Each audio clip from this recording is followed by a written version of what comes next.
তুমি আমার সাথে কথা বলা বন্ধ করছো দেখে তুমি ভাবছো যে আমার কিছু যায় আসে?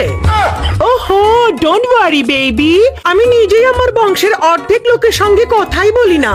আর তুই কোন খাতের মুলা রে?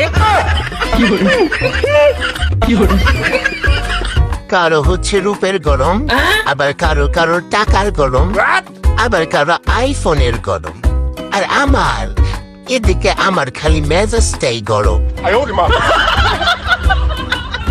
দেখবেন মানুষ যখন আপনাকে নিয়ন্ত্রণ করতে ব্যর্থ হয় তখন সেই একটা অদ্ভুত পদ্ধতি অবলম্বন করে, আর সেটি হলো সে আপনাকে লজ্জিত ও দোষী প্রমাণ করার চেষ্টা করবে।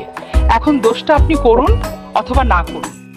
বাচ্চা জন্ম দিলাম আমি, 10 মাস পেটে ধরলাম আমি, অসহ্য যন্ত্রণা সহ্য করে বাচ্চা জন্ম দিলাম আমি, রাতে না ঘুমিয়ে সারা রাত বাচ্চা সামলাই আমি, অথচ 5 মিনিটের জন্য আমার বাচ্চার সঙ্গে দেখা হলে আমাকে বলে আমি নাকি বাচ্চা মানুষ করতে জানি না, আমি নাকি বাচ্চার যত্ন নেই না। মানুষ কি অদ্ভুত তাই না? বাচ্চার সব কষ্ট, হাগামুতা, খাওয়া দাওয়া সবকিছু করেও মাকেই নাকি শেখাইতে আসে যে মা বাচ্চা মানুষ করতে জানে না। মায়ের কষ্ট আর শ্রম যারা কাছ থেকে দেখে না তাদের উপদেশ দেওয়াটা অদ্ভুত দেখায়।